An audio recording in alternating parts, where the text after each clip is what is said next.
제가 잠깐 기도하겠습니다.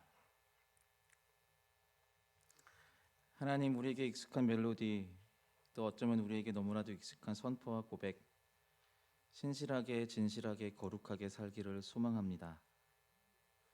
주님, 이 고백이 우리한테 익숙하나 무겁게 느껴지는 것은 그와 어울리지 않는 우리의 삶의 모양 때문이겠지요.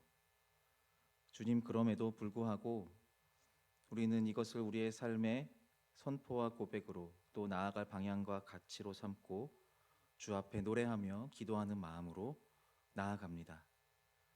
하나님을 더욱 깊이 바라보고 언제나 주님만을 사모하고 또 그 하나님 쫓아 거룩한 삶을 살아나가는 우리 모두가 되게 하여 주십시오.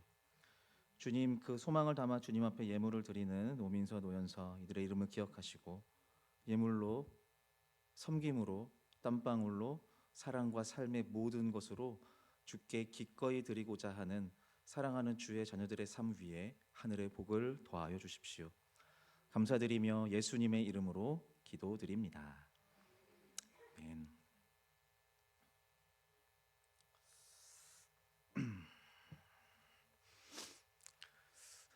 네, 그 지난주를 기점으로 이제 그 마스크를 자율적으로 이제 저희가 착용과 폐용을 이제 선택할 수 있게 되었습니다. 네, 저희 딸아이가 어린이집을 다니는데 알림이 오더라고요. 벗을 건지 쓸 건지 결정하래요. 선택권이 생긴 거죠. 되게 아무렇지도 되게 당연한 건데 너무 되게 그래서 저희는 벗겠다라고 했습니다. 그랬더니 선생님들이 저희 딸 아이의 표정을 처음 본다고 신기해하더라고요. 이렇게 밝은 아이였냐고. 네, 그런 의미에서 우리 앞뒤 좌우에 있는 분들 보시면서 인사하시겠습니까? 네, 참 밝으시네요. 이렇게 인사. 네, 사실 저희도 똑같지 않나요? 네, 이렇게 아는 얼굴이었는데 마치 3년 만에 처음 보는 것 같은. 네. 또 그 안에 새로 오신 성도님들 되게 가깝게 이제 몇 년 동안 계속 인사했는데 마스크 내리는 모습 보고 어떤 분이지? 이렇게 그러셨군요. 안녕하세요, 이승열이라고 하면 되게 소개하고 싶은 이제 그런. 네. 어, 하나님께서 우리에게 허락하신 그 일상의 소중함들이 다시 우리한테 잊혀지지 않기를 소망합니다. 음, 우리들은요 세상을 살면서 인간적으로 이상적인 세상을 엿보는 기회들이 있습니다. 이상적인 세상. 말이 좀 어려울 수도 있는데요. 뭐 이런 거 그냥 딱 보기에 진짜 따뜻하고 인간미가 넘치면서 사랑과 평화가 깃들어 있는, 어떤 갈등도 없고 부정한 것이 개입하지 않고 다툼의 여지도 없는 어떤 그런 개인이나 어떤 조직, 그러니까 어떤 이상적인 어떤 유토피아와 같은 그러한 세상을 엿보는 기회들이 있습니다. 어떻게 이런 세상을 볼 수 있을까요? 현실에서는 잘 보기 어렵습니다. 보통 이런 모습들은 드라마나 영화에서 종종 보게 됩니다. 어떤 현실에서는 잘 볼 수 없는 가슴이 정의롭고 사랑이 넘치는 그러한 세상을 가상 공간 속의 가상 인물들의 이야기인 드라마와 영화 속에서 우리는 만나게 됩니다. 그래서 그런 드라마나 영화는요 되게 진부해요, 소재가. 그러니까 어떤 그 정의 되게 순수한 주인공이 살아가는데 어떤 암초들을 만나고 또 불의한 빌런이라고 하죠, 악당들을 만나는데 그것을 어떤 정의의 이름으로 처단하는 이런 것들을 보면서 되게 소위 말해서 사이다라고 하죠. 속이 시원한. 현실에서는 잘 일어나지 않는데, 그러니까 지금 보고 있는 이 포스터가 이제 드라마의 한 장면인데요. 소재가 이제 그런 소재예요. 저 보이는 저 잘생긴 저 남자, 오른쪽 위에 남자가 주인공인데요. 엄청난 힘을 가지고 있는 영웅 히어로예요. 그래서 뭐 학교 폭력이든지 아니면 사내 어떤 그런 폭력 이런 것들을 그냥 가서 다 완전히 이렇게 해결하는 이제 그런 것도 보면서 되게 와 진짜 시원하다. 내가 살아가는 세상에서는 일어나지 않는데 진짜 시원하다. 그래, 이런 게 진짜 사는 거지. 이런 세상에 와야 되는데, 이런 세상이 완벽한 세상인데, 이런 생각들을 하게 되는 겁니다. 또 더 나아가서 그 드라마나 영화 속에서 어떤 엄청난 권력을 가진 어떤 악당이, 빌런이라고 하죠. 그런 악당이 이렇게 처단당하는 그런 장면들을 보면서 시원해합니다. 저분이 나쁘다라는 건 아니고요. 드라마 속에서 이제 악당 역을 많이 맡으시는 분이죠. 네, 잘 아시죠? 네, 성대모사는 차마 못하겠고, 아무튼 이제 그런 장들을 보면서 그래, 저런 사람들은 처벌 받아야 돼, 벌을 받아야지. 비록 내가 살아가는 세상 속에서는 저런 사람들이 떵떵거리며 살지만, 그래, 이게 진짜 사람 사는 세상 상식이지, 이런 생각들을 좀 하는 것 같습니다. 근데 이제 뭐 사실 양면이죠. 우리가 실제로 살아가는 세상에서 이런 이상적인 결말들이 잘 나타나지 않는다라는 것을 우리는 경험적으로 알고 있는 것 같습니다. 그게 다 그렇지, 뭐 어쩔 수 없지, 그게 사람 사는 인생이지, 이러면서 정의가 꺾이고 불의가 승리하는 세상의 모습들을 자주 보게 되는 것 같습니다. 나의 어떠한 이상적인 가치관이죠, 또 나의 이상적인 세계관, 이러한 것들이 실제 이 세상에서 내가 생존하는데 별로 쓸모없어 보이고, 그런 인생관을 가지고 산다라는 게 연약하기 그지없는 인생관이다라는 것을 삶의 연수가 찰수록 조금씩 알게 되는 것 같습니다. 좀 더 현실주의적으로 살려고 하는 거죠. 어느 것이 이상인지는 알겠는데, 순리가 뭔지는 알겠는데, 지금 내가 살아가는 세상은 그 순리대로 가지 않으니까, 그래, 적당히 타협하며 살아가는 게 지혜로운 거야 라고 적당히 타협하며 살아가는 거죠. 제가 지금 방금 말씀드린 어떤 이상적인 가치관이나 이상적인 세계관이라고 제가 표현했는데요, 이런 게 어쩌면 저와 여러분들이 지금 함께하고 있는 교회 공동체와 크리스찬들이 말하는 복음, 하나님의 나라, 이러한 개념들이 속해 있는 그런 것일지도 모르겠다는 생각을 좀 하게 됩니다. 우리는 그렇지 않죠. 우리는 그것을 추구하며 살아가는데, 세상 사람들이 우리들을 볼 때 무슨 말도 안 되는 유토피아 같은 생각을 하고 있냐, 교회? 기독교? 좋은 사람들인 건 알겠는데, 좋은 교훈인 것도 알겠고, 좋은 말인 거 인정하는데, 이 거대한 세상을 극복하기에는 택도 없어 보이는 유토피아와 같은 이야기다. 기독교 신앙은 유토피아다, 현실적이지 않다라는 말이죠. 자, 저는 오늘 여러분들과 어쩌면 좀 진부한 결론에 대한 이야기를 나눌 겁니다. 어떤 거냐면요, 세상으로부터 조롱받는 교회와 크리스찬, 이 얘기를 또 꺼낼 거예요. 무직하고 어리석은 인생이다라고 핀잔받는 크리스찬들, 그럼에도 불구하고 내가 아닌 다른 사람을 생각하고 섬기는 인생, 나보다 약하고 어려운 사람을 향하여 눈길을 맞추는 인생, 그래서 어쩌면 이제 좀 익숙하다라고 여기는 지겹도록 반복하는 이 이야기의 초점은요, 요거입니다. 하나님은 이 세상의 희망으로서 하나님의 마음에 합한 교회를 택하셨다라는 믿음입니다. 이것은 아주 중요합니다. 여러분 믿으십니까? 하나님께서 이 세상의 희망으로서 교회를, 저와 여러분들을 부르셨다라는 것입니다. 믿으시나요? 정말로 믿으시나요? 네. 그럼 옆에 분들에게 축복하시겠어요? 당신은 하나님의 희망입니다. 네. 우리는 알아야 됩니다. 뭘 알아야 되면요, 하나님의 마음에 합한 교회로서의 삶이 무엇인지를 알아야 합니다. 왜냐하면 그 삶을 살아가야지 하나님의 희망으로 살아갈 수 있는 거거든요. 교회가 어떤 것인지, 그 교회의 삶이 무엇인지를 알고 그렇게 살아가야지 그 삶이 하나님의 희망이 되는 겁니다. 그러면 알아야 합니다. 건강한 교회가 무엇인가. 자, 말씀 같이 볼게요. 오늘날 예수님이요, 어느 날 비유로 이렇게 말씀하십니다. 오늘 본문 말씀이죠. 같이 한번 읽어보는데요, 표준 세번역의 글자로 같이 한번 읽어보도록 하겠습니다. 시작. 하나님 나라는 겨자씨와 같다. 어떤 사람이 그것을 가져다가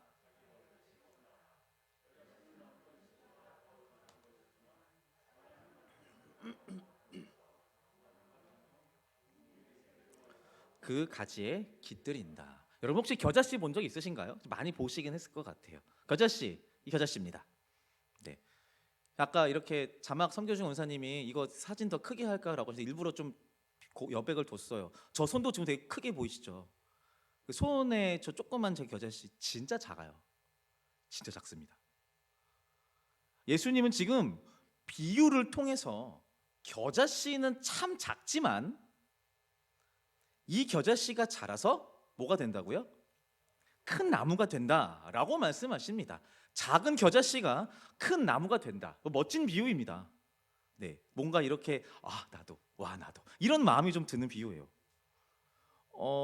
제가 한 가지 여쭤볼게요. 겨자씨랑 큰 나무가 있어요? 혹시 여러분들 중에 상징적으로 생각해 보세요. 여러분들 중에 나는 지금 큰 나무다 라고 생각하시는 분이 있다면 손 들라고 하면 안 들겠죠? 오른쪽 눈을 저한테 깜빡여 보시겠어요? 나는 큰 나무다. 네. 그렇다면 반대로 나는 아직 작은 겨자씨다. 손 들어 보세요. 오. 묘목 정도신가요? 네, 이걸 물어본 이유는요. 겨자씨랑 큰 나무가 있는데 이 중에 내가 어디에 속해 있는가 물어보면 거의 10중 8구는 나는 겨자씨다라고 할 거예요. 나 아직 장성하지 않았다. 나는 아직 성장 중이다. 아직 나는 좀 멀었다. 아직 나는 겨자씨이지. 이런 생각들을 거의 다 합니다. 그리고 동시에 오늘 본문 말씀이요, 이 비유를 보면서 겨자씨인 나도 언젠간 큰 나무가 될 거야 라는 기대를 품게 됩니다. 그런가요? 그런 기대를 품었으면 좋겠는데요. 네, 우리 하나님께서 겨자씨인 우리를 큰 나무로 성장시키실 것입니다. 믿으십니까? 좋습니다.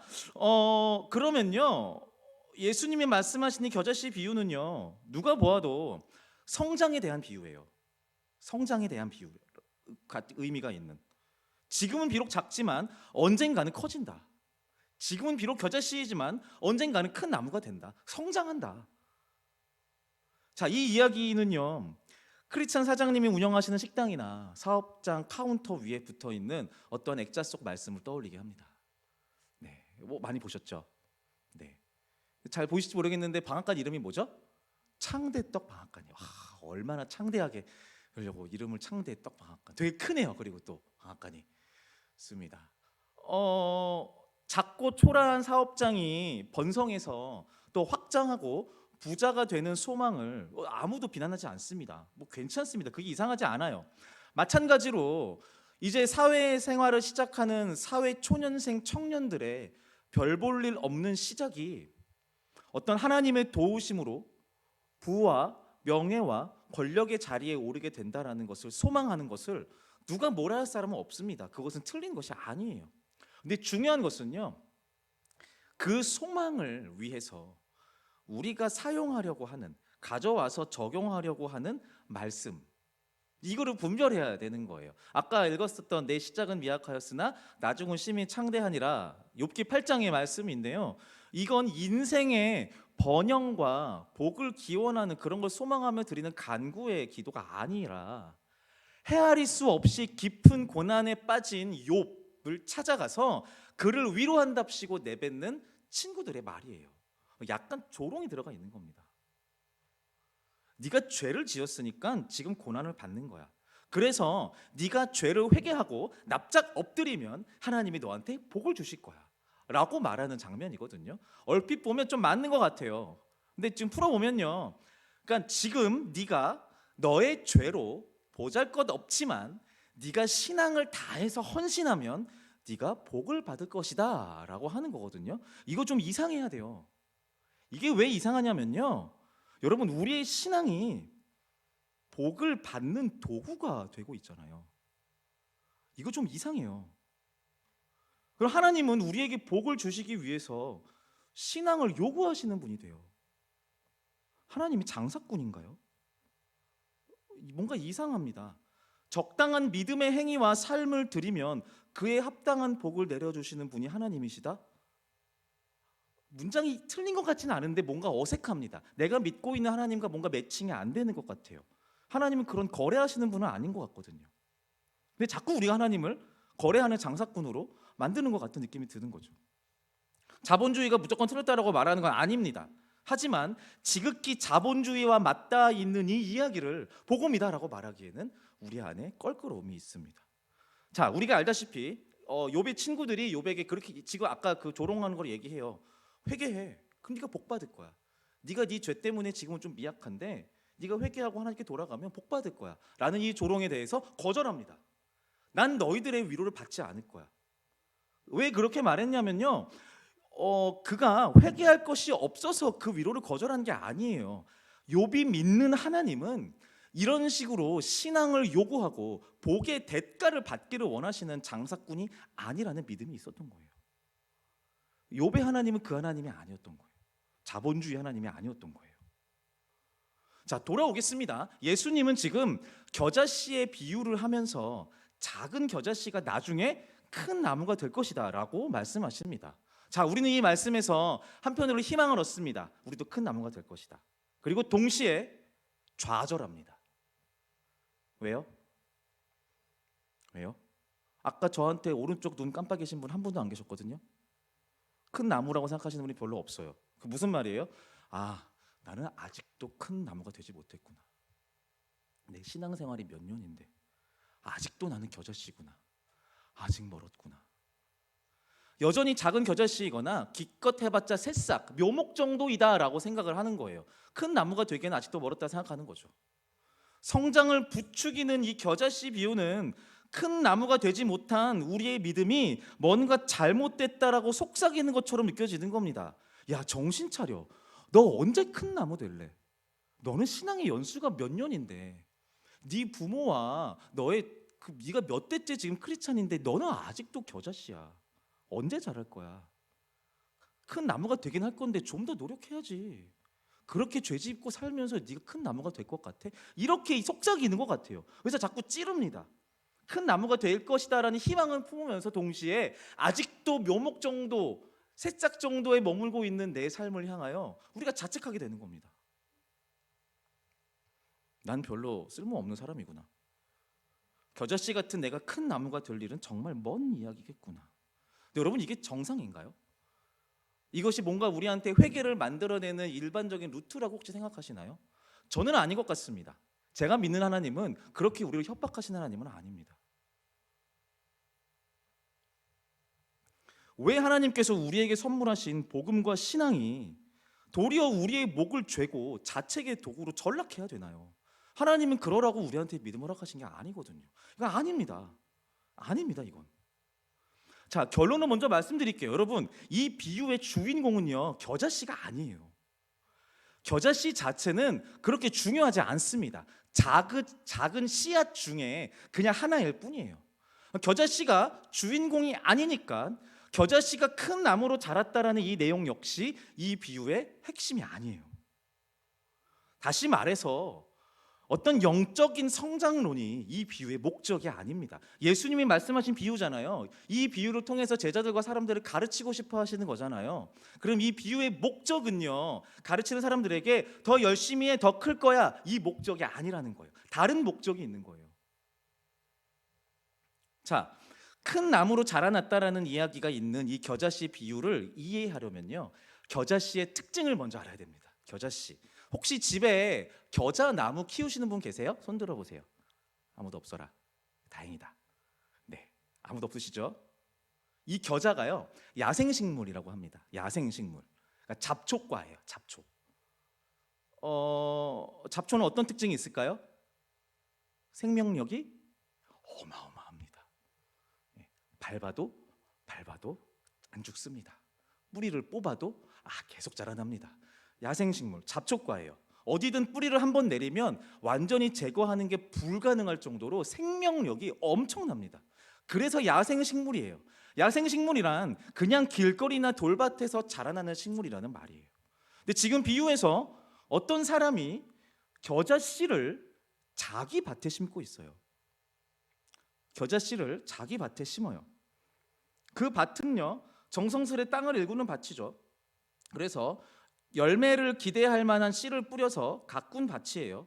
근데 거기에 야생식물인 겨자의 씨를 굳이 심고 있는 겁니다. 자, 이 사람의 밭에는요, 꽃도 열릴 거고요, 과실을 맺는 식물들과 채소도 분명히 있을 겁니다. 왜냐하면 자신이 가꾸는 과수원 밭이니까요. 자, 이 겨자씨, 이 사람이 가서 심은 그 겨자씨는요, 늘 그렇듯 엄청난 생명력을 발휘하면서 그 사람의 밭의 작물들에 영향을 줄 겁니다. 영양분을 쏙쏙 빼오는 거죠. 살고 싶으니까 야생식물인 겨자는요, 무럭무럭 자라겠죠. 대신 어떤 일이 일어날까요? 그 밭에 마땅히 시간이 되어서 자라나야 할 과실이 열리지 않습니다. 이때가 되면 꽤 멋있는 해바라기와 꽃들이 열려야 되는데 그 꽃들이 열리지 않습니다. 왜요? 왜요? 겨자 때문에요. 이 겨자가 다 잡아먹거든요. 영양분을 다 뺏어왔거든요. 겨자씨를 심은 이 사람의 너무나도 비상식적인 이 기행 때문에 이 밭에 불편함이 시작됩니다. 그냥 때에 맞춰서 물 주고 햇빛 있으면 결과물을 내던 식물과 과일들이 이 겨자씨 때문에 열리지 않는 겁니다. 밭의 주인의 입장에서 볼 때 정말 불쾌하고 불안하기 이를 데 없는 일들이 이제 벌어지기 시작합니다. 자, 맨 처음 했던 얘기 잠깐 해볼게요. 우리가 살아가는 세상은 아주 합당하고 자연스러운 인과관계로 이루어져 있습니다. 그러니까 노력한 만큼 결과를 얻을 수 있고요, 그 결과가 커질수록 권리와 힘을 얻는 것이 상식이다로 여겨진 세상이죠. 우리가 살아가는 세대입니다. 그래서 많은 사람들이 땀 흘려서 자신의 전문성을 만들고 경험과 역사에 비추어서 기대할 수 있을 만한 결과물을 도출하기 위해 날마다 부단히 노력합니다. 자격증을 만들고 전문성을 만들고 경험을 쌓고 그렇게 세상에 살아남기 위해서. 왜냐하면 그렇게 하면은 마땅한 결과물들을 받을 수 있다라고 생각하기 때문이에요. 자, 이 자연스러운 세상의 이치 속에서 우리 그리스도인들은요, 다른 얘기를 하는 사람들이에요. 자기 개발에 힘쓸 시간에 종교 활동이랍시고 교회를 나와서 섬김을 하면서 시간과 돈을 쓰는 사람들입니다. 그것도 모자라서 어떤 사람의 인생에 개입해서 그 사람의 인생을 응원하고 격려하고 관심을 기울이는데 내 노력과 시간을 쓰는 사람들이에요. 아마 이런 그리스도인들은요, 세상의 눈으로 볼 때 이상할 겁니다. 불쾌할 거예요. 세상 모든 사람들은 그렇게 안 살거든요. 마땅한 원인, 인풋을 넣어서 아웃풋을 걷어가, 그게 세상의 이치야 라고 말하는 세상인데, 그리스도인들은 이상한 인풋을 넣고 아웃풋이 나오지 않아도 그냥 버티는 사람들인 거예요. 그러니까 이상하죠. 세상이 볼 때 쟤네들 왜 저래? 저것들 뭐야? 이렇게 되는 거예요. 그래서 그런 모양으로 살지 말라고 겁박하고 협박합니다. 일로 와, 너 무슨 이런 걸 하고 있어. 남들과 똑같이 살아. 왜 넌 튀어? 이러는 거죠. 근데 신기하게도 이 사람들은 좀 즐겨요. 안 없어집니다. 계속 그렇게 삽니다. 어떤 핍박을 받고 어떤 욕을 받고 심지어 세상에서 손해를 입더라도 그 신앙을 잘 포기하지 않아요. 포기한 것 같아도 또 자라납니다. 또 교회 다니고 또 신앙생활을 해요. 또 그렇게 시간과 돈을 쓰는 사람들인 거예요. 이상한 겁니다. 그러니까 신기하고 짜증나게 또 그 숫자가 불어나요. 그 안에서 자신들의 일상에 갑자기 끼어들어서 아주 자연스럽게 여겼던 인과관계를 벗어나서 전혀 다른 모양과 색채를 띠며 살아가는 크리스찬들, 이거를 비유라는 측면에서 볼 때 겨자씨와 비슷합니다. 겨자와 비슷해요. 우리 크리스찬들은요. 다시 비유 이야기입니다. 예수님은요, 겨자씨의 성장과 결과물에 대해서 말씀하시거든요. 오늘 본문 말씀 32절의 말씀을 다시 같이 한번 읽어보도록 하겠습니다. 32절의 말씀입니다. 시작.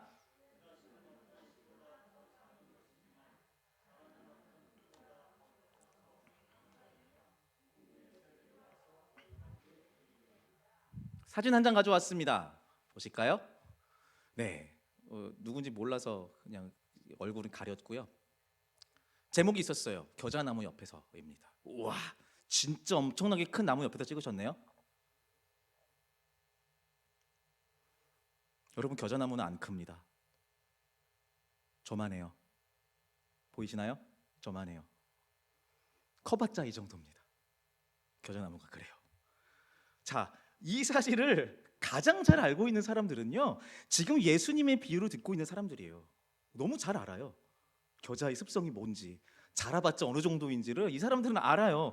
이스라엘에서는 그래서 일반적으로 겨자나무라는 말을 안 써요. 뭐라 부를까요? 겨자풀이라 그래요.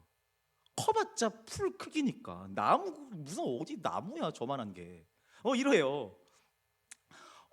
훌륭한 어떤 나무의 모습, 비유 속에서 뭐 새들이 깃들고 어떤 풀보다 큰 나무?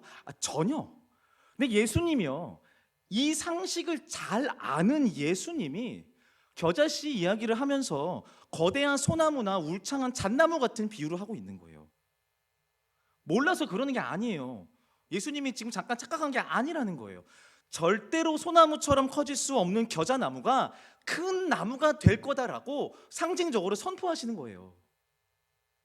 목적이 있는 거예요. 이게 비유의 목적이에요. 여러분, 하나님의 나라는요, 많은 사람이 고대하는 울창한 소나무 같은 형태가 아닙니다. 하나님 나라는 잘 자라나는 밭에 겨자씨를 심는 것처럼 그냥 모든 세상이 일반적이고 상식이다라고 여기는 그런 일상의 관습을 벗어난 방식, 세상이 볼 때에 기존의 틀을 어지럽히고 불편하게 만드는 방식, 세상이 볼 때에 같이 있으면 불쾌하게 만드는 방식, 그런 방식으로 오는 게 하나님의 나라예요. 예수님이 이스라엘에 오신 방식이 이거랑 똑같았어요. 그래서 예수님은 늘 사람들에게 부정한 자라고 욕먹었고요, 먹고 놀기 좋아하는 거룩하지 못한 자라고 평가받았던 사람이에요. 예수님은 소나무와 잣나무의 거대함이 아닌 겨자풀과 같은 모습으로 사람들에게 다가가셨어요. 그리고 이스라엘의 평민들은요, 스스로 소나무라고 여겼던 당시 종교 지도자들의 종교적 교훈이 아니라 스스로 겨자씨라고 일컬으시는 예수님의 가르침과 그 예수님의 말씀에 위로를 받은 겁니다. 거대한 소나무 같은 바리새인들이 이야기하는 말보다 자기와 똑같은 모양으로 살아가고 있는 겨자풀 같은 그 예수님의 이야기가 훨씬 위로가 됐던 거예요. 자, 그럼 비유 속에서 이 겨자나무가 어떤 나무보다 커져서 공중에 새들이 와서 깃든다 라고 말씀하셨는데요, 이 말을 이스라엘 사람들은 어떻게 받아들였을까요? 소나무와 잣나무처럼 멋지고 화려한 삶은 아닐지라도 예수의 말씀 안에 있는 자들은 많은 사람들을 위로하고 쉬게 할 수 있는 힘이 있다. 겨자나무에는 많은 사람들을 위로하고 쉬게 할 수 있는 힘이 있다. 이렇게 받아들이는 거예요. 아, 겨자나무가 진짜 큰 나무구나. 겨자풀이 진짜 어떤 나무보다 큰 나무이구나. 그래서 세상 모든 사람들이 깃들어서 같이 할 수 있는 나무구나 라고 받아들였을 거예요. 얼마나 신났을까요? 그동안 종교 지도자들, 울창한 소나무와 같은 잣나무와 같은 사람들이 말했던 현실성 1도 없는 그 이야기들을 들었을 때보다 훨씬 즐거웠을 거예요.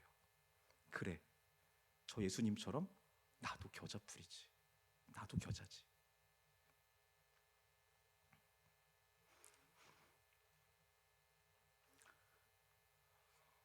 성공에 매몰되고 성장을 추구하던 우리의 가치를 뒤집는 일은요, 무능력한 패배자의 몰골과 마주하게 될 것 같은 두려움을 만들 겁니다. 진짜 큰일 날 것 같은데 이렇게 살면 망하는 거 아니야? 소나무가 아닌 겨자풀에서 안식을 얻으라는 비유는 왠지 모르게 여전히 겨자풀에 머물고 있는 내 인생의 실패를 미화하는 것 아닌가?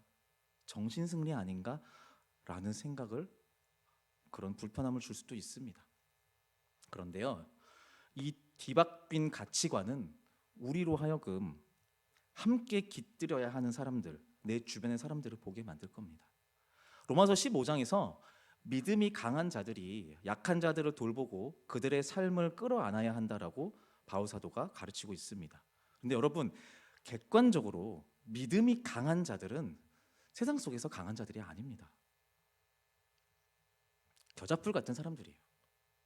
그러나 약하지만 이 강한 교인들, 믿음의 성도들은요, 강해 보이지만 약한 세상의 사람들을 섬기고 돌보는 인생을 추구하는 겁니다. 지금껏 신경 쓰지 않았던 것들을 보게 되고, 신경 쓰지 않았던 소리를 듣게 하고, 관심 갖지 않았던 삶을 들여다보게 하는 것입니다. 그 모습, 그 소리, 그 삶은 다른 사람의 것일 수도 있고요, 어쩌면 나 자신일지도 모릅니다.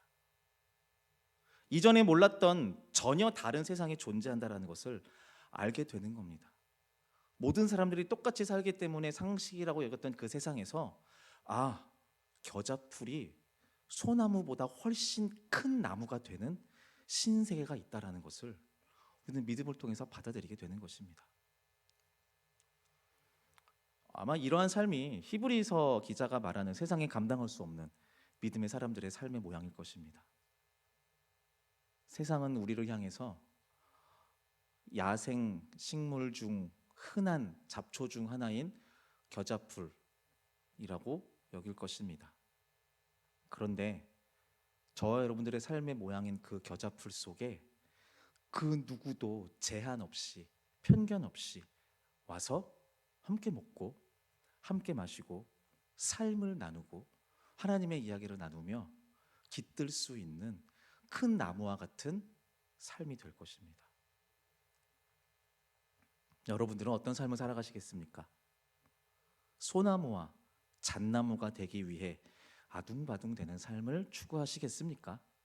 아니면 많은 사람들이 깃들 수 있는 겨자나무 속 신세계의 삶을 살아가시겠습니까? 이제 우리가 함께 찬양하면서 우리의 신앙을 고백하고 결단하기를 원합니다.